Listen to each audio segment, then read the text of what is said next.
Sometimes God will place us in situations where we have no other option other than just trust in Him.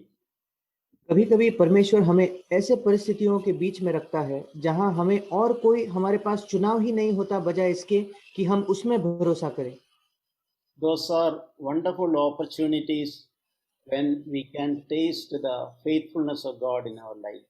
और ये बहुत ही अद्भुत मौके हैं जहां हम परमेश्वर की हमारे जीवन में विश्वास योग्यता को चख सकते हैं, Where we feel like we ourselves are helpless, nothing that we try works. जहां हम अपने आप को पूरी तरीके से असहाय और निर्बल महसूस करते हैं और जहां कोई भी चीज हमें सहायता नहीं करती। None of our abilities work, our hard work give any result. और हमारी कोई भी क्षमता काम नहीं करती, हम कितनी भी कड़ी मेहनत करें उससे हमें फल नहीं मिलता। And we learn the only option to trust and wait before the Lord. और फिर हम वो एक ही चुनाव जो बाकी है उसको सीखते हैं कि हमें परमेश्वर पर भरोसा करके उसकी राह देखनी है। In one of the English songs, we sing, trust and obey, there is no other way. और एक इंग्लिश का गीत इस प्रकार से है, प्रभु में भरोसा कीजिए और उसकी आज्ञा मानिए क्योंकि इसके अलावा कोई और मार्ग नहीं है। To be happy in Jesus. यीशु मसीह में आनंदित होने का और कोई मार्ग नहीं। So as part of God's dealings in our life, this is a process that we undergo. और परमेश्वर का हमारे जीवन के अंदर जो व्यवहार है, जो जिस प्रकार वो काम करता है, उसके तहत हमें इस प्रक्रिया से गुजरना होता है। And we learn over a period of time that the best thing to do is trust in the Lord. और कुछ समय के बीतने के समय में हम इस बात को सीखते हैं कि सबसे अच्छी बात जो हम कर सकते हैं वो है प्रभु में भरोसा करना। And along with that, listen and obey. और उसी के साथ हम प्रभु की सुने और उसकी आज्ञा माने। And irrespective of the situation we are in, that will help us to live a happy life.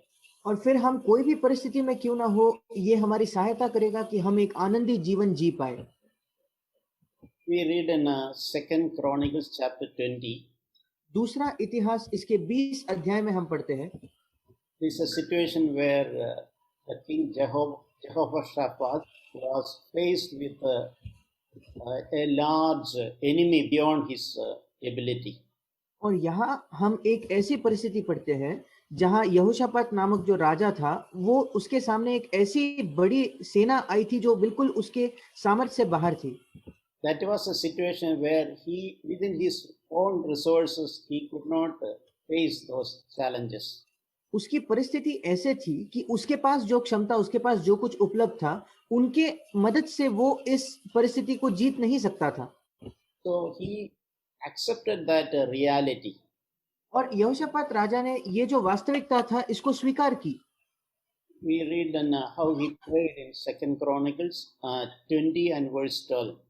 और किस प्रकार उस राजा ने प्रार्थना की, ये हम दूसरा इतिहास उसका 20 अध्याय और 12 वचन में पढ़ते हैं। He said to the Lord that we are powerless before this great multitude who are coming against us. और उसने कहा, ये जो बड़ी भीड़ हम पर चढ़ाई कर रही है उसके सामने हमारा तो बस नहीं चलता। And he also said, nor do we know what to do. और वो कहता है, और हमें कुछ सूझता नहीं कि क्या करना चाहिए। But our eyes are on you, Lord. परंतु हमारी आंखें तेरी ओर लगी है प्रभु।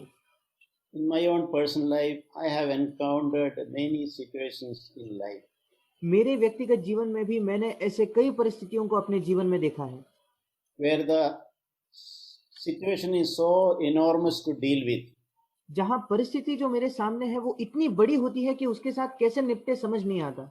Whatever I know doesn't bring any proper outcome. और मैं जो कुछ जानता हूँ उससे तो मैं उस परिस्थिति में सही बर्ताव नहीं कर पाता। And I realize that I just do not know what to do in this situation. और फिर मुझे ये बात समझती है कि इस परिस्थिति में मुझे क्या करना चाहिए, मुझे मालूम ही नहीं है। And the only thing to be done is just to set my eye on Jesus. और फिर एक ही बात जो बचती है जिसको मैं कर सकता हूँ वो है अपनी आंखों को यीशु मसीह पर लगाना। So in Jehoshaphat's situation, God spoke to him later. और यहोशापात राजा की जो परिस्थिति थी उसमें परमेश्वर ने बाद में उससे बात की। That is in verse 15. वो है 15 वचन में। Do not fear or be dismayed because of this great multitude. और तुम इस बड़ी भीड़ से मत डरो और तुम्हारा मन कच्चा न हो, For the battle is not yours, but it is God's. क्योंकि युद्ध तुम्हारा नहीं परमेश्वर का है। So this is something which the Lord is trying to speak to us in many situations in our life. और ये एक बात है जो प्रभु कई परिस्थितियों में, हमारे जीवन के कई परिस्थितियों में हमसे कहना चाहता है। First thing is he is encouraging us not to fear or be dismayed. सबसे पहले तो वो हमें प्रोत्साहित करता है कि तुम डरो मत और तुम्हारा मन कच्चा न हो। The second thing is he reaffirming that battle is not yours, it is mine. और दूसरा तो वो ये बात को फिर एक बार दोहरा रहा है कि युद्ध तुम्हारा नहीं बल्कि मेरा है। In other words, the Lord wants to take the responsibility for the lives of his children. दूसरे शब्दों में कहे तो प्रभु चाहता है कि उसके बच्चों के जीवन की जिम्मेदारी भागदौड़ वो खुद संभाले। So once we understand that there is rest and there is peace, जब हम इस बात को समझ जाते हैं तो फिर हमारे जीवन में विश्राम और शांति आती है। even though many things about tomorrow we don't seem to understand, इसके बावजूद कि कल के बारे में कई चीजें शायद हमें समझ ना आए, we begin to learn the one who is holding our tomorrow. पर हम ये सीख जाते हैं कि कौन हमारा कल अपने हाथ में थामे हुए है। We read a similar thing coming from the heart of David, that is in Psalm 18. और हम ऐसे ही एक बात दाऊद के मन से आते हुए देखते हैं, वो है भजन संहिता उसके 18 अध्याय में। Psalm 18 verse 16. और भजन संहिता 18 उसका 16 वचन। He is in his situation, he is reflecting, he is sent from on high, he took me. और वो अपने परिस्थिति के विषय में कह रहा है, उसने ऊपर से हाथ बढ़ाकर मुझे थाम लिया। He drew me out of many waters. और गहरे जल में से खींच लिया। It is a picture it is as if he is about to drown, sink into the depth of waters, but the hand of God drew him out of the waters. और वो इस प्रकार एक चित्रण कर रहा है मानो वो डूबने ही वाला था और बहुत पानी से वो घिरा हुआ था, पर तब परमेश्वर के हाथ ने आकर बहुत गहरे जल से उसे बाहर निकाला। Some situation I have pictured myself in the same picture. कुछ परिस्थितियों में मैंने अपने आप को ऐसे ही चित्र के अंदर महसूस किया है, where my feet is not able to touch the ground. जब मेरे पैर जो है उस पानी के निचले स्तर तक नहीं पहुंचते। God reaching out his hand and drawing me. और परमेश्वर अपना हाथ बढ़ाकर मुझे उन पानी से बाहर खींचता है। So this is how God works in our lives. और इस प्रकार से परमेश्वर हमारे जीवन में काम करता है। So therefore none of us need to sink into any desperation. और इसलिए हम में से किसी भी व्यक्ति को निराशा या असहायपन के अंदर डूबने की जरूरत नहीं। Any despair or discouragement. कोई भी निराशा या पूरी तरीके से असहाय खुद को महसूस करना। And try to sink us in such situations. और ऐसे कोई डूबने वाले परिस्थिति के विषय में We can remember how when Peter tried to walk towards Jesus, when his attention went away from Jesus, he started to drown. और हम याद कर सकते हैं जब पतरस यीशु मसीह को देखकर उस पानी पर चलने लगा, जब उसका ध्यान भटक गया तो वो डूबने लगा। But then Jesus stretched his hands and lifted him up. पर यीशु मसीह ने अपना हाथ बढ़ाकर उसको उठाया। So God wants us to lift our eyes and fix our eyes upon Jesus. और परमेश्वर चाहता है कि हम अपनी आंखों को उठाकर अपनी आंखें यीशु मसीह पर लगाएं, Who is the author and finisher of our faith. जो हमारे विश्वास का कर्ता और सिद्ध करने वाला है। That is a solution for coming out of discouragement. और निराशा से बाहर आने का यही एक उपाय है। Because our adequacies are not in ourselves. क्योंकि हमारी जो हम अपने आप को जो पर्याप्त समझते हैं वो हमारे अंदर नहीं है। We are not adequate in ourselves. हम अपने आप में पर्याप्त नहीं है। But our adequacy is in Jesus. पर हमारा जो पर्याप्तपना है वो यीशु मसीह में है। When we feel like we are weak, we are not strong, that is a time more than any to cling to Jesus. जब हम सोचते हैं कि हम निर्बल हैं, हमारे पास सामर्थ नहीं है, वो समय है जब हमें यीशु मसीह को थामे और पकड़े रहना है। Even when we think we are strong, we should make sure that our strength is derived from the Lord. और जब हम ये भी सोचते हैं कि हमारे अंदर बल है, फिर भी हमें यीशु मसीह को पकड़े रहना है। So in Psalm 18 verse 17, David is continuing to tell, और भजन संहिता उसके 18 अध्याय के 17 वचन में दाऊद आगे ये भी कहता है, He delivered me from my strong enemy. उसने मेरे बलवंत शत्रु से मुझे छुड़ाया। You know, we all have our own battles. हम सबके पास अपने अपने युद्ध है। Every one of us have our own area of battles. हम सबके पास अपने अलग अलग क्षेत्र है जहां हम युद्ध कर रहे हैं। We all have some way or the other a strong enemy. हमारे पास हर एक व्यक्ति के पास कहीं ना कहीं एक बलवंत शत्रु है। And God doesn't want us to be overwhelmed by the appearance of the enemy. और प्रभु ये नहीं चाहता कि जब हम शत्रु को देखें तो हम बहुत ही अपर्याप्त खुद को महसूस करें। We need to listen to the voice of Jesus. That battle does not belong to you, it belongs to me. और हमें यीशु मसीह की आवाज को सुनना है, युद्ध जो है ये तुम्हारा नहीं बल्कि मेरा है। Then in the same way David faced Goliath, we will also be able to overcome all the fears that is in front of us. फिर जिस प्रकार से दाऊद ने गोलियत पर विजय पाया, उसी प्रकार हमारे सामने जितने भी भय है, उन सारे भयों पर हम भी विजय पाएंगे। And David is also telling that those around me hated me. और दाऊद ये भी कहता है, उन लोगों की बात करता है जो उससे घृणा करते थे। And they are too mighty for me. क्योंकि वे अधिक सामर्थी हैं। The Goliath was too mighty for the young David. Goliath जो था वो उस जवान दाऊद के लिए बहुत ज्यादा सामर्थवान था। But he trusted in the Lord whom he knew could give him victory. पर दाऊद ने प्रभु में भरोसा किया क्योंकि वो जानता था कि प्रभु उसको विजय दे सकता है। And David remembered how in the past he delivered him from the paw of the lion and the bear. और दाऊद ने ये याद किया कि कैसे उसके अतीत में परमेश्वर ने उसको सहायता की थी कि वो सिंह जो है और भालू जो है उन पर दाऊद विजय पाए। So that is one way God encourages, how he led us all these years, how God led us in the past struggles. That should encourage us to face what we are facing now. और ये एक मार्ग है जिससे प्रभु हमें प्रोत्साहन देता है कि जब हम पीछे, वो जब हमें याद दिलाता है कि हमारे पीछे जीवन में कैसे उसने हमें चलाया, पिछले परिस्थितियों में किस प्रकार उसने हमें छुड़ाया, उससे हमें ये सामर्थ मिलता है कि आज भी वो हमें छुड़ाएगा। Verse 19. 19 वचन, He brought me forth also into a broad place. उसने मुझे निकालकर चौड़े स्थान में पहुंचाया। He rescued me because he delighted in me. उसने मुझको छुड़ाया क्योंकि वो मुझसे प्रसन्न था। So even the battle is there, the Lord ultimately rescued. David experienced that. और यद्यपि वो युद्ध में था, पर अंत में दाऊद ने ये भी अनुभव किया कि परमेश्वर ने उसको छुड़ाया। And the reason also he recognized, because he delighted in me. और उस छुटकारे के कारण भी दाऊद समझ गया क्योंकि परमेश्वर मुझसे प्रसन्न था।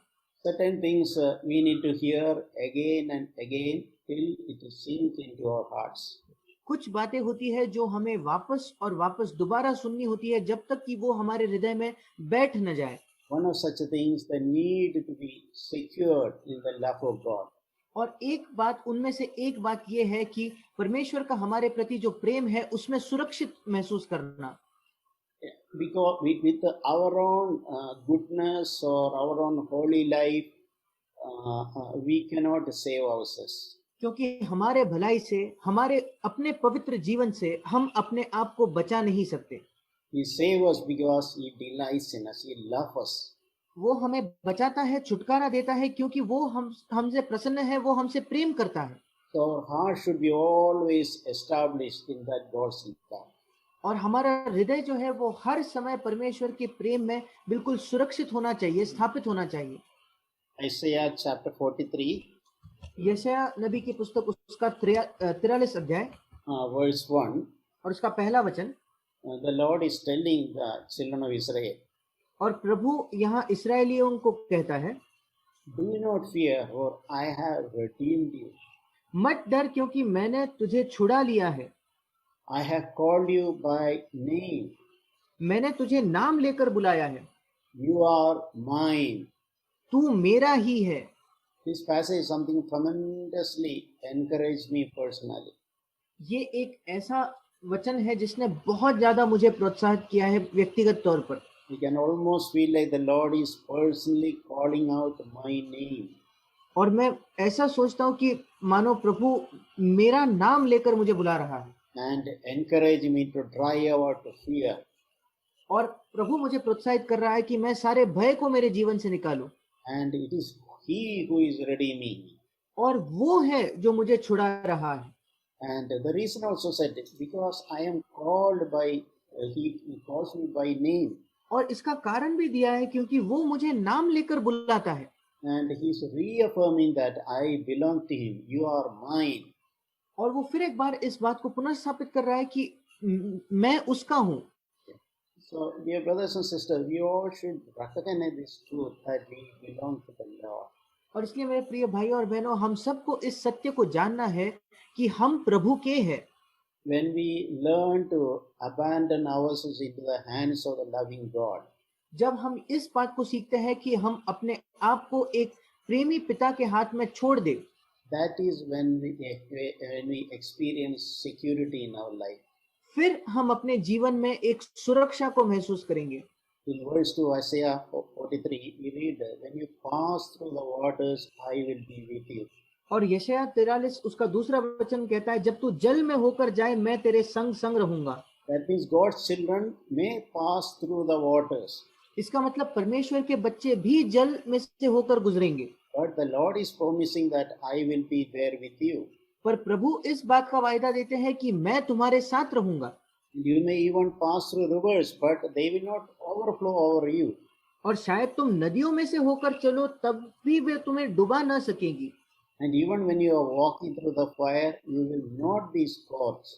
और जब तू आग में चले तब तुझे आंच न लगेगी। And the flame will not burn you. और उसकी लौ तुझे न जला सकेगी। And the reason again is written in 43 verse 4, since you are precious in my sight. और फिर एक बार इसका कारण यशायाह उसके 43 के 4 वचन में लिखा है, क्योंकि तुम मेरी दृष्टि में अनमोल हो। Since you are honored and since I love you. और प्रतिष्ठित ठहरे हो और मैं तुझसे प्रेम रखता हूँ। So we need to learn to receive the love which the Lord is offering to us, and the heart should be established in His love. और इसलिए परमेश्वर जो प्रेम हमें दे रहा है उस प्रेम को स्वीकार करना, ग्रहण करना हमें सीखना है और उसी प्रेम में हमें सुरक्षित बने रहना है। And in the subsequent verses, he is also extending God's love to our loved ones. और उसके आने वाले अगले वचनों में लिखा है, परमेश्वर जो प्रेम हमें देता है वही प्रेम वो हमारे प्रियजनों तक भी बांट रहा है। Meaning, even our estranged spouses or children, we can claim that and pray that God will bring them back. इसका मतलब हमारे जीवन साथी जो शायद हमसे अब थोड़ा दूर दूर चले गए या बच्चे जो है, उन लोगों को भी प्रभु कहता है कि वो वापस लाएगा। So, Isaiah chapter 14 and verse 15. यशायाह नबी की पुस्तक उसका 49 अध्याय और उसका 15 वचन। Can a woman forget her nursing child and have no compassion on the son of her womb? क्या ये हो सकता है कि कोई माता अपनी दूध पीते बच्चे को भूल जाए और अपने जन्माए हुए लड़के पर दया न करे? We think that such a thing can never happen. हम सोचते हैं कि शायद ऐसी बात होती ही नहीं, संभव ही नहीं है। Normally, a woman would rather give her life than for the sake of her nursing child. आम तौर पर एक स्त्री जो होती है वो अपने दूध पीते बच्चे के लिए अपनी जान कुर्बान कर दे। You will never forget. वो कभी शायद उसको ना भूले। That is a mother's nature. ये एक माता का स्वभाव होता है। And the Lord is, even this mother forget you, I will not forget you. और प्रभु कहते हैं, हाँ वो तो भूल सकती है परंतु मैं तुझे नहीं भूल सकता। And even if that is not adequate, in the next verse, the Lord is saying, I have inscribed you in the palms of my hands. और अगर ये पर्याप्त नहीं है, इसलिए प्रभु आगे कहता है 16 वचन में, देख मैंने तेरा चित्र अपने हथेलियों पर खोद कर बनाया है। So the Lord wants to make sure that our heart is permanently established in the security of God's love. और प्रभु चाहता है कि हमारे हृदय जो है वो हमेशा के लिए स्वर्गीय पिता के प्रेम में स्थिर हो जाए, And we are not swayed and discouraged because our circumstances change. और हमारे परिस्थितियां बदलने की वजह से हम डगमगाते नहीं और हम निराश नहीं होते, Or we face difficult circumstances. या हमारे जीवन में हम कठिन परिस्थितियों का सामना करते हैं। We can turn to Deuteronomy chapter 8. हम व्यवस्था विवरण उसकी पुस्तक उसका 8वां अध्याय देखेंगे। We read how God allowed his people to pass through the wilderness. और यहाँ हम देखते हैं कैसे परमेश्वर ने अपने बच्चों को उस मरुभूमि में से जाने की अनुमति दी। Deuteronomy 8:2. व्यवस्था विवरण उसका 8वां अध्याय और उसका 2रा वचन। Because God has a purpose in everything. क्योंकि परमेश्वर की हर एक बात में एक उसके उद्देश्य होता है।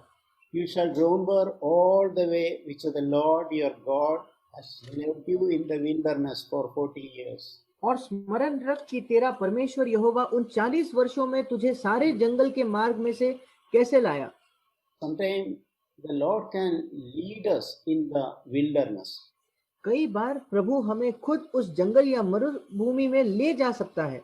We are in the wilderness, but it is the Lord who is in control of the situations there. हम शायद जंगल में है, पर प्रभु है जो उन परिस्थितियों के भी नियंत्रण में है।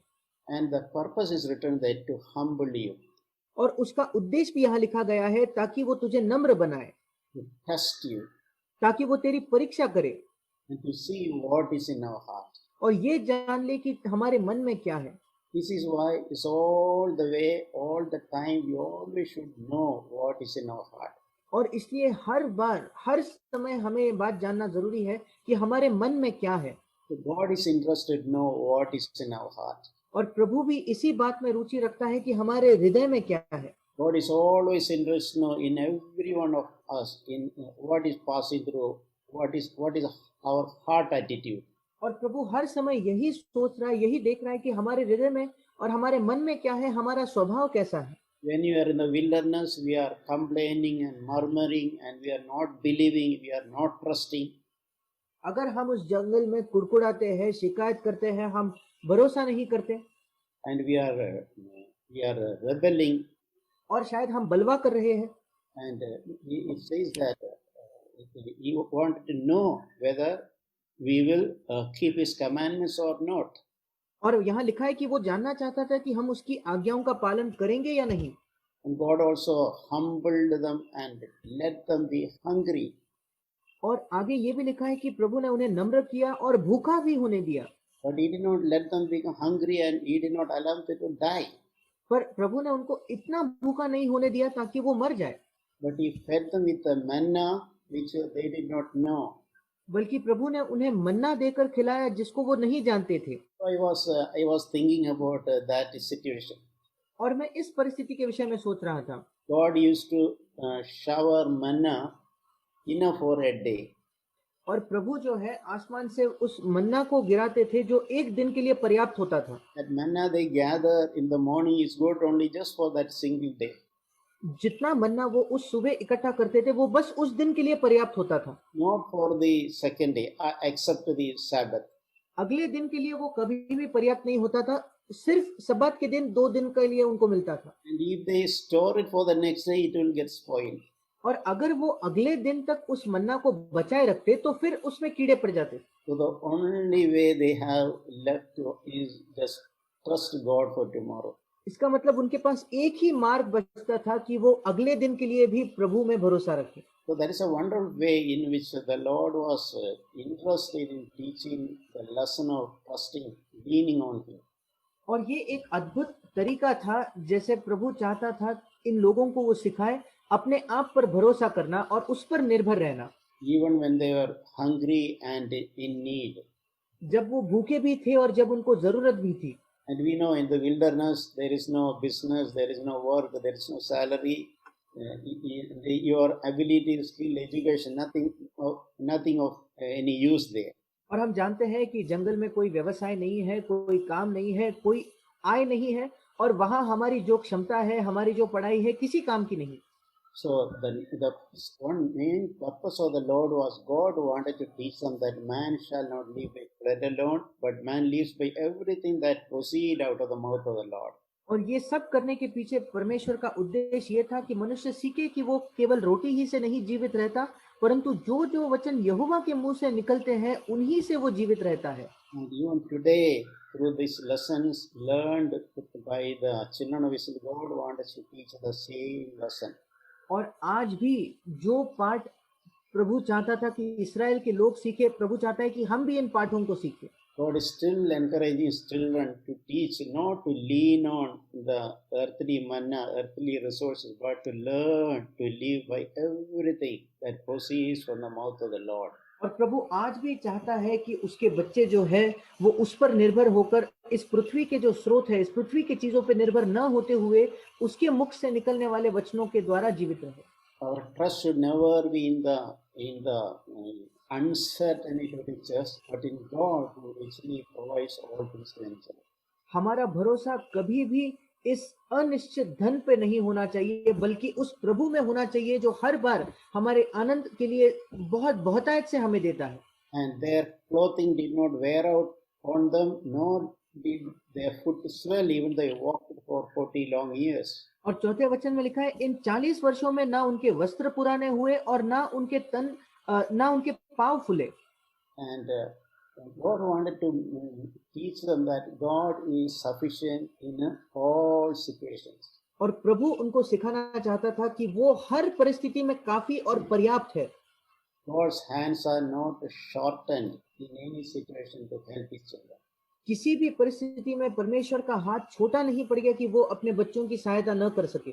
And more than anything, in verse 5, you should know in your heart that the Lord your God was disciplining you just like a man disciplines his son. और किसी भी और चीज से ज्यादा 5वें वचन में वो कहता है, फिर अपने मन में ये तो विचार कर कि जैसा कोई अपने बेटे को ताड़ना देता है, वैसे ही तेरा परमेश्वर यहोवा तुझको ताड़ना देता है। So I am so excited when I read and meditate this verse 5. When I receive the heart of God in taking my entire responsibility, just like a father takes a responsibility for his son. और जब मैं इस वचन को पढ़ता हूँ और उस पर मनन करता हूँ तो मैं बहुत ज्यादा उत्साहित होता हूँ, क्योंकि मैं देखता हूँ कि जैसे एक पिता अपने बेटे की जिम्मेदारी उठाता है, वैसे ही परमेश्वर मेरी जिम्मेदारी उठाना चाहता है। Providing for, but training and disciplining for fulfilling all of God's purposes. मेरे जरूरतों को पूरा करना, उसी के साथ मुझे अनुशासित करना, मुझे ताड़ना देना, ताकि उसके सारे उद्देश्य मेरे जीवन में पूरे हो। In second Peter chapter 2, दूसरा पत्रस उसका दूसरा अध्याय, after telling about how God rescued Lot, ये कहने के बाद कि कैसे प्रभु ने लूत को छुड़ाया, in verse 9 there is an expression written. Second Peter chapter 2 verse 9. दूसरा पत्रस उसका दूसरा अध्याय और 9 वचन में हम इन शब्दों को पढ़ते हैं। The Lord knows how to rescue the godly from temptation. तो प्रभु भक्तों को परीक्षा में से निकाल लेना जानता है। Especially it is written, the Lord knows how to rescue his people from trials and temptation. और यहाँ लिखा है कि प्रभु इस बात को जानता है कि वो अपने लोगों को कैसे परीक्षाओं से और प्रलोभनों से निकाले। So in whichever situation we are, we should remember this truth. और हम किसी भी परिस्थिति में क्यों ना हो, हमें ये सत्य याद रखना है। I don't know how I am going to be delivered from this situation. मैं नहीं जानता कि मैं इस परिस्थिति से किस प्रकार छुड़ाया जाऊंगा। But this passage is the Lord knows how to rescue his people. पर हम इस वचन में देखते हैं कि प्रभु जानता है कि वो अपने लोगों को कैसे छुड़ाएगा। If the Lord knows how to rescue us, we should not worry how is a solution going to come in this situation. अगर प्रभु जानता है कि वो हमें कैसे छुड़ाने वाला है, तो हमें इस बात की चिंता करने की जरूरत नहीं कि वो हमें कैसे छुड़ाएगा। This verse is something which personally helped in many situations. ये एक ऐसा वचन है जिसने व्यक्तिगत तौर पर कई परिस्थितियों में मेरी सहायता की है। I have applied this in many difficult situations when I have passed through. जब मैं बहुत कठिन परिस्थितियों से होकर गुजरा, तब मैंने इस वचन को अपने जीवन में लागू किया। The Lord has reminded me when I was in many difficult situations. और प्रभु ने मुझे ये वचन कई कठिन परिस्थितियों में होने के समय याद दिलाया है। I don't know how I am going to be saved, मैं नहीं जानता कि मैं कैसे उसमें से छुड़ाया जाऊंगा, but the thought that the Lord knows how to rescue me. पर ये विचार मन में आता था कि प्रभु जानता है कि वो मुझे कैसे छुड़ाएगा। Psalm 130, भजन संहिता उसका 130 अध्याय verse 7. उसका 7वां वचन, In in uh, in one of the translations, it is written like that: God has 1,000 ways to set you free. और एक अनुवाद में इस प्रकार लिखा गया है कि परमेश्वर के पास 1000 अलग अलग मार्ग है जैसे वो तुझे छुड़ा सके। Meaning, if a plan A is not working, God can make a plan B.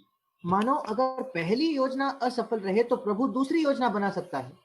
Now we know those of us who are driving, we use GPS for locating places. और हम में से जो लोग गाड़ी चलाते हैं हम जानते हैं कि हम अलग अलग जगहों को जाने के लिए जीपीएस का इस्तेमाल करते हैं। Even if we have missed the road, missed the place, GPS recalibrate the route.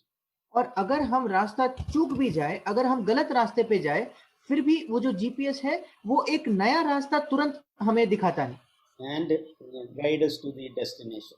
और किसी ना किसी प्रकार से हमें अंतिम चरण तक ले जाता है। So that has always encouraged me. If I happen to miss, slip out of the way, still the Lord is so kind enough to show me a plan B to take me to the destination. और ये एक बात है जिसने मुझे बहुत ज्यादा प्रोत्साहित कर दी है। अगर कोई गलती से मैं पहले योजना में चूक भी जाता हूं तो प्रभु इतना भला है कि मुझ पर दया करके वो मुझे दूसरा मार्ग बताएगा जिससे मैं उस अंतिम स्थान तक पहुंच सकूं।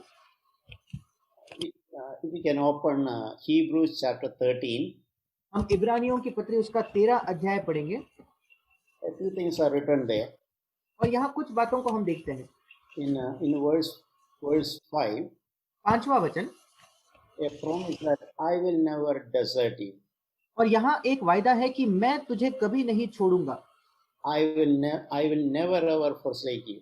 मैं कभी तुझे नहीं त्यागूंगा। And this is written especially in the context of our earthly financial needs. और विशेष करके हमारी सांसारिक आर्थिक पृष्ठभूमि में ये वचन लिखा हुआ है। And this truth applies anywhere in our life, in any situation in our life. और ये सत्य हमारे जीवन के हर परिस्थिति में लागू होता है। The Lord will never leave us alone. प्रभु कभी भी हमें अकेले नहीं छोड़ेंगे। And verse 6 says that, therefore, knowing that the Lord will not desert me, I will say that the Lord is my helper, I will not be afraid. और इसलिए 6ठे वचन में लिखा है कि इसलिए इस बात को जानकर कि प्रभु मुझे कभी नहीं छोड़ेगा, हम निडर होकर कहते हैं प्रभु मेरा सहायक है, मैं न डरूंगा। Sometimes we have to proclaim and even declare what we believe. कई बार हमें अपने मुंह से कबूल करना है, घोषणा करना है कि हम क्या विश्वास करते हैं। The Lord is my helper. प्रभु मेरा सहायक है, I will not be afraid. मैं न डरूंगा। And we can say, what man can do to me.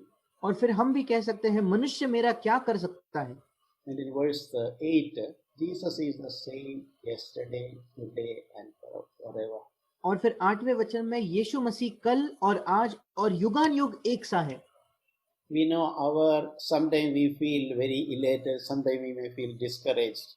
हम जानते हैं कि कई बार हम बहुत ज्यादा खुशी महसूस करते हैं, कई बार हम बहुत ज्यादा निराश होते हैं। Because our emotions, our feelings change. क्योंकि हमारे जो भावनाएं हैं वो बदलते रहते हैं। But we should know the truth. There is no change in the character of Jesus. पर हमें ये सत्य जानना है कि यीशु मसीह के चरित्र और स्वभाव में कोई भी बदलाव नहीं है। Irrespective of what we feel, He is the same. हमें कोई भी कुछ भी चीज क्यों ना महसूस हो, वो वैसा ही है। He is the same yesterday, today, and even forever in the future. वो कल, आज और आने वाले भविष्य में युगान युग एक सा रहेगा। He continues to love us infinitely. इसका मतलब असीमित तरीके से वो हमसे प्रेम करते रहता है। And He continues to own responsibility concerning us. और वो हर बार हमारी जिम्मेदारी अपने ऊपर लेते रहता है। And I like how that passage is concluded in verse 9, Hebrews 13:9. और इस पूरे शास्त्र भाग का अंत जो है मुझे वो बहुत पसंद है, जो वचन 9 में पाया जाता है। it is written, it is good for the heart to be strengthened by grace. क्योंकि मन का अनुग्रह से दृढ़ रहना भला है. You know, the meaning of grace is help from God. हम जानते हैं कि अनुग्रह का मतलब है परमेश्वर के द्वारा सहायता. And God wants to see that our heart is strengthened or even established by grace. और परमेश्वर चाहता है कि हमारा मन जो है वो अनुग्रह से बलवंत हो जाए और उससे भी ज्यादा दृढ़ रहता है. When our situation change, circumstances change, our heart is not shaken. जब हमारी परिस्थितियां बदल जाती है तो हमारा मन डगमगाना नहीं है. Because it is established and it is strengthened by grace, which is a help from God. क्योंकि वो अनुग्रह के द्वारा बलवंत होता है और दृढ़ रहता है जो हमें परमेश्वर से प्राप्त होता है. Amen. आमीन. Thank God for the word of God which we have heard. परमेश्वर के वचन के लिए मैं धन्यवाद देता हूँ जो हमने सुना. I was thinking of what we heard about Hezekiah.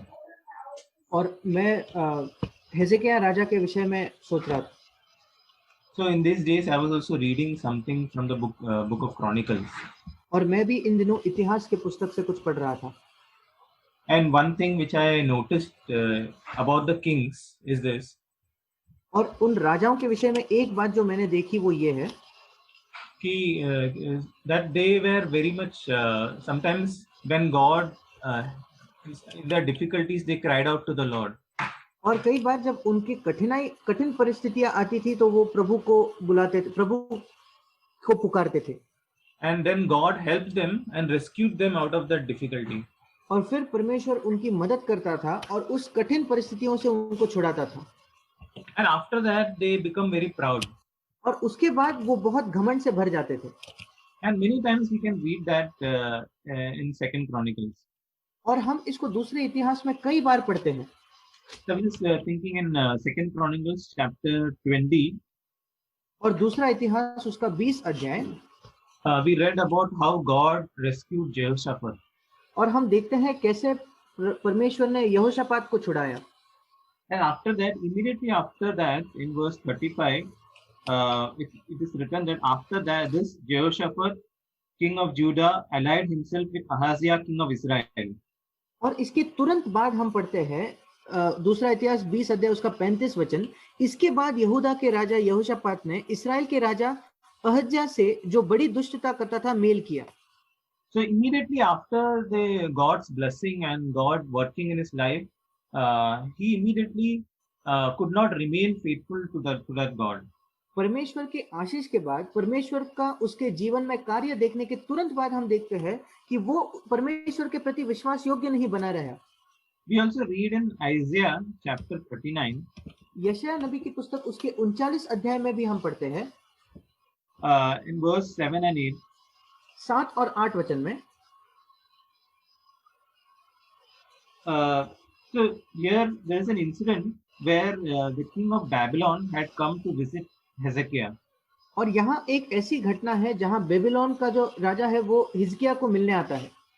And because Hezekiah was sick and he recovered, and king of Babylon wanted to meet him and just express his wishes and greetings like that.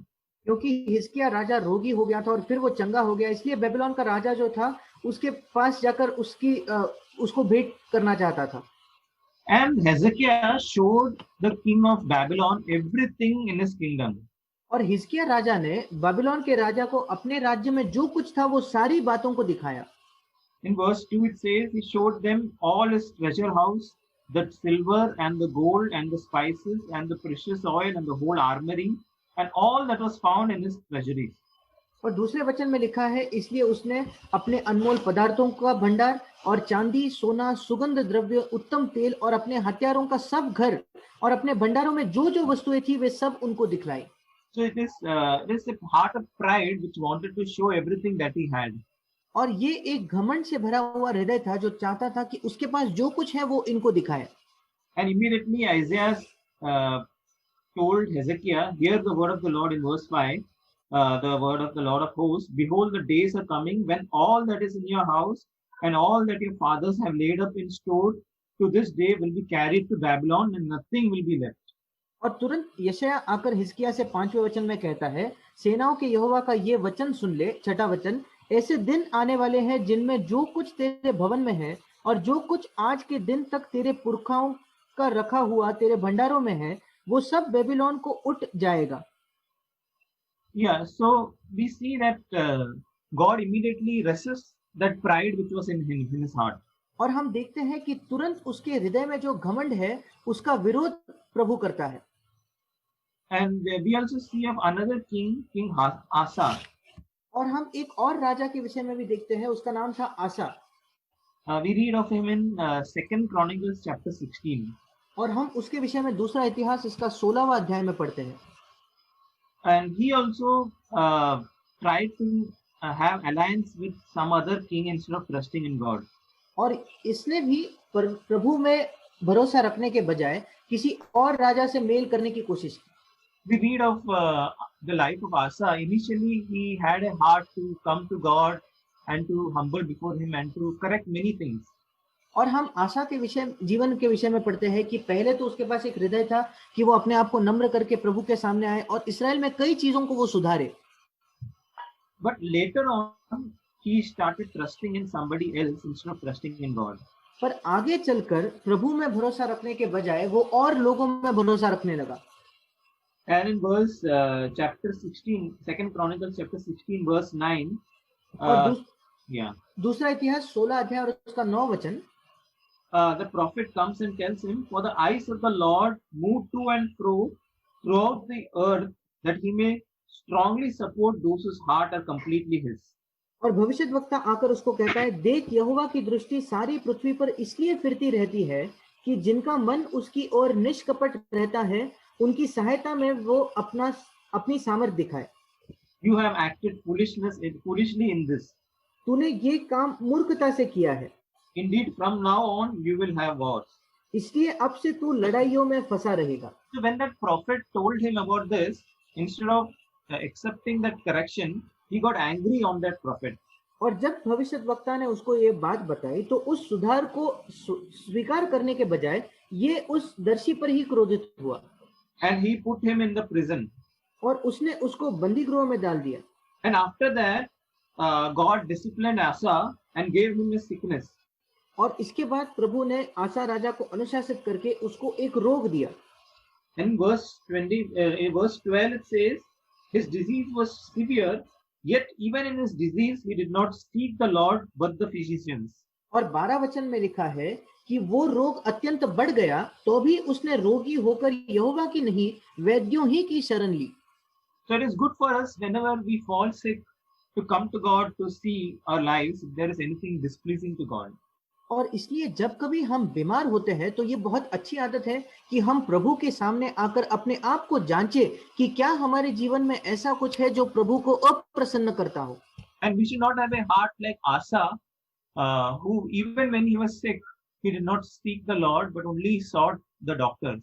और हमारा हृदय आसा राजा के समान न हो कि जब वो बीमार भी था तब वो यहोवा की खोज करने के बजाय वैद्यों के ही शरण में गया। Yeah. And I'm just telling you all the different kings who became proud and went away from the Lord. मैं बस आप लोगों को अलग-अलग राजाओं के बारे में बता रहा हूँ जो घमंडी होकर यहोवा से दूर हो गए।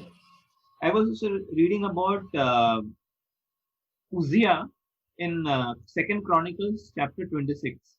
और दूसरा इतिहास इसके 26 अध्याय में उजिया राजा जो है मैं उसके विषय भी पढ़ रहा था। In verse 16 it says, but when he became strong, his heart was so proud and he acted corruptly and he was unfaithful to the Lord his God. और 16 वचन में लिखा है, परंतु जब वो सामर्थी हो गया तब उसका मन फूल उठा और उसने बिगड़कर अपने परमेश्वर यहोवा का विश्वासघात किया। In the previous verse it says, hence his fame spread afar, for he was marvelously helped until he was strong. और इसके पिछले ही वचन 15 वचन में लिखा है, उसकी कीर्ति दूर दूर तक फैल गई क्योंकि उसे अद्भुत सहायता यहाँ तक मिली कि वो सामर्थी हो गया। As soon as he became strong, he became proud. और जैसे ही वो सामर्थी हो गया उसमें घमंड आ गया। And he became unfaithful to the Lord his God. और परमेश्वर जो उसका प्रभु था उसके प्रति वो विश्वास योग्य नहीं रहा। And we read of him that he started burning incense, which only a priest can burn. और हम उसके विषय में पढ़ते हैं, वो धूप की वेदी पर धूप जलाने लगा जो सिर्फ यहोवा के याजक ही चढ़ा सकते थे।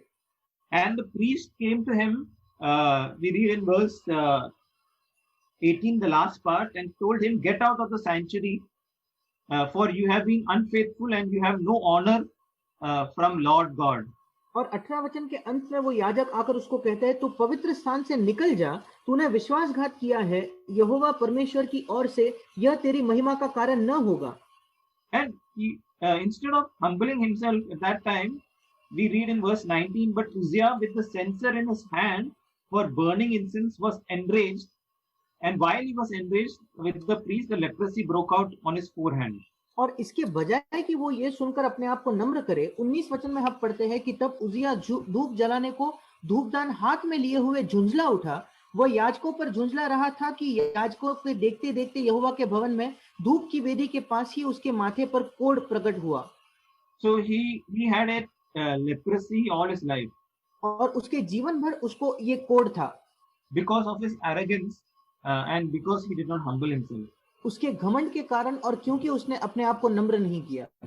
So this is I was just thinking even when we read about King Solomon. और मैं सोच रहा था जब हम सुलेमान राजा के विषय में भी पढ़ते हैं, or we read about King Saul, या हम शौल राजा के विषय में पढ़ते हैं, all of them when they became established as kings, they became proud. ये सारे लोग जब राजा होकर अच्छे से स्थापित हो गए, वे घमंड से भर गए। That is why we read in 1 Peter chapter 5. और इसी वजह से हम पहला पत्रस उसके 5वें अध्याय में पढ़ते हैं। And verse 5 it says, you younger men likewise be subject to your elders, and all of you clothe yourself with humility toward one another, for God is opposed to the proud, but gives grace to the humble. पहला पत्रस 5वां अध्याय 5वां वचन, इसी प्रकार हे नव युवकों, तुम भी प्राचीनों के अधीन रहो, वरन तुम सब के सब एक दूसरे की सेवा के लिए दीनता से कमर बांधे रहो, क्योंकि परमेश्वर अभिमानियों का विरोध करता है परंतु दीनों पर अनुग्रह करता है। This is something we should always bear in mind. ये एक बात है जिसको हमें हर समय याद रखना है। So whatever the situation, wherever God blesses me, जो कोई परिस्थिति हो, जहां कहीं प्रभु हमें आशीष देता है, I should remember to deliberately humble myself before the Lord. मुझे याद रखना है कि मैं जानबूझकर यहोवा प्रभु के सामने अपने आप को नम्र करूं। Because we know that Satan became Satan because of pride. क्योंकि हम जानते हैं कि शैतान भी शैतान इस वजह से बना क्योंकि वो घमंड से भर गया था। And Jesus, who was the Son of God, he humbled himself. और यीशु मसीह जो परमेश्वर का पुत्र था, उसने अपने आप को नम्र किया। Says in verse 6, therefore humble yourself under the mighty hand of God. और 6ठे वचन में लिखा है, इसलिए परमेश्वर के बलवंत हाथ के नीचे दीनता से रहो, that he may exalt you at the proper time, जिससे वो तुम्हें उचित समय पर बढ़ाए, casting all your anxieties on him, for he cares for you. अपनी सारी चिंता उसी पर डाल दो क्योंकि उसको तुम्हारा ध्यान है। Be of sober spirit, be on the alert. Your adversary, the devil, prowls around like a roaring lion, seeking someone to devour. सचेत हो और जागते रहो, क्योंकि तुम्हारा विरोधी शैतान गरजने वाले सिंह के समान उस खोज में रहता है कि किसको फाड़ खाए। But resist him firm in your faith, knowing that the same experiences of suffering are being accomplished by your brethren who are in the world. विश्वास में दृढ़ होकर और ये जानकर उसका सामना करो कि तुम्हारे भाई जो संसार में हैं ऐसे ही दुख सह रहे हैं। It says in verse 10, after you have suffered for a little while, the God of all grace, who called you to his eternal glory in Christ, with himself perfect, confirm, strengthen and establish you. और 10वें वचन में लिखा है, अब परमेश्वर जो सारे अनुग्रह का दाता है, जिसने तुम्हें मसीह में अपनी अनंत महिमा के लिए बुलाया, तुम्हारे थोड़ी देर तक दुख उठाने के बाद आप ही तुम्हें सिद्ध और स्थिर और बलवंत करेगा। To him be dominion forever and ever. Amen. उसी का साम्राज्य युगानुयुग रहे। आमीन। और मैं बांटना चाहता हूँ अपना याकूब की किताब से 3 अध्याय से, जिसमें सब जीभ के ऊपर उसके ऊपर लेख लिखा गया है, जीभ को वश में रखने के बारे में। और मैं एक वचन पढ़ना चाहता हूँ, ये जीभ से ही हम प्रभु और पिता की स्तुति करते हैं, और इसी से मनुष्यों को जो परमेश्वर के स्वरूप में उत्पन्न हुए शाप देते हैं। एक ही मुंह से धन्यवाद और शाप दोनों निकलते हैं। हे मेरे भाइयों, ऐसा नहीं होना चाहिए। क्या सोते से एक ही मुँह में मीठा और खारा जल दोनों निकलता है। तो इस मैं जब पूरा 9 महीना लॉकडाउन के पीरियड में जब मैं जॉब के ऊपर था, तो ये सब और परमेश्वर का ये सब योजना है। वहाँ पर मैंने देखा है, जैसा अभी ब्रदर अब्बू शेयर किया था कि ये 40 साल परमेश्वर ने इज़राइलियों को जंगल में लेके चला, क्योंकि परमेश्वर उनको न अपना नम्र बनाना चाहता था और पूरी तरह से उसके ऊपर निर्भर का होना चाहिए था, इसलिए परमेश्वर ने ऐसा किया है। तो मुझे भी ऐसा लगा, मुझे भी परमेश्वर ने 9 महीनों में वहाँ पर, जो कि एक जंगल के समान है, घर से दूर, संगति से दूर किया है। परमेश्वर नम्र बनाना चाहता है मुझे और पूरी तरह से उसके ऊपर निर्भर होना चाहता है। और साथ में जो मेरी वाइफ़ है, मेरी बच्चे लोग हैं जो मेरे ऊपर निर्भर थे, परमेश्वर ने मुझे वहाँ से हटा दिया और आज इतने दिनों में, इतने महीनों में वो भी सब मुझे छोड़कर सब परमेश्वर के ऊपर ही निर्भर है। परमेश्वर ने ऐसा किया, इसलिए मैं धन्यवाद देना चाहता हूँ। और मैंने एक बात सीखी है 9 महीनों में, जीभ के ऊपर कैसा हम लोग कंट्रोल रखना चाहिए, क्योंकि जब भी परिस्थिति, खास करके काम की जगहों पर, जब हमारा बॉस हमें, जब हमारी कोई गलती नहीं होती है, फिर भी हमें डाँटता है या हमें नीचा दिखाता है, तो हम मुँह से पलट कर जवाब नहीं देते, मगर हमारे हृदय में हम लोग पलट कर जवाब देते हैं। तो ये मेरे साथ ऐसा हो रहा था।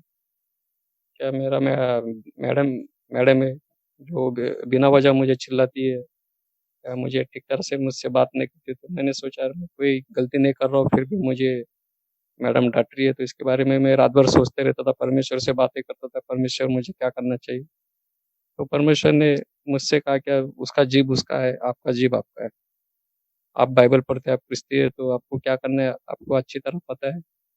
आप उसको आशीष दो, आप श्राप मत दो, बोले, क्योंकि ये जब हम परमेश्वर की स्तुति करते हैं एक ही जीभ से, तो हमारी जीभ से परमेश्वर की हमेशा स्तुति होना चाहिए और हमारा साथ, हमारे ऊपर जो अधिकारी है उनकी भी हमको स्तुति करना है, ना कि उनको श्राप देना है। ये बात सब मैं मेरे वाइफ़ से शेयर करता था, मेरी वाइफ़ भी मुझे यही बोलती थी, आपको उसे कोसना नहीं है, उसे श्राप नहीं देना है, उसके लिए आपको प्रार्थना करना है। तो ये बात से मुझे बहुत मदद मिली। और दूसरा एक क्षेत्र में देखना चाहता हूँ, यही जो वचन हम लेंगे, मेरे शादीशुदा जीवन में जब हम लोग हमारे बीवी से बात करते हैं या बीवी के साथ कुछ हमारा झगड़ा होता है, तो हम हमारे जीभ से हमारे बीवी को क्या कहते हैं, ये वही होता है कि हम लोग बीवी को जो शारीरिक रूप से हम लोग मारते हैं, कभी ऐसा बहुत बार हुआ है। जब हम दूसरी शादियों में देखते हैं कि लोग मारपीट करते हैं, मियाँ जो पति है बीवी को पीटता है गुस्से में, और हम लोग ख्रिस्ती होते हैं, हम लोग पीटते नहीं, मगर हम लोग हमारे शब्दों से भी, उससे भी बढ़कर हम लोग हमारे बीवी को तकलीफ देते हैं। जब हम लोग गुस्से में उसे चिल्लाते हैं और ऐसे बातें कहते हैं जो वो सहन नहीं कर सकती। तो ये बात मैंने सीखा है, जब यीशु मसीह ने कहा है कि यीशु मसीह ने मत्ती के मत्ती के अध्याय में कहा है, 5वाँ अध्याय में 28 वचन में, तुम किसी भी स्त्री को बुरी नज़र से मत देखो, क्योंकि अगर हम देखते हैं तो आप व्यभिचार करते हैं। तो और मैं यही मेरे बीवी के लिए लागू करना चाहता हूँ, मुझे बीवी के साथ झगड़ा नहीं करना चाहिए और झगड़े में उससे कुछ ऐसा नहीं बोलना चाहिए जो उससे चोट लगे। धन्यवाद।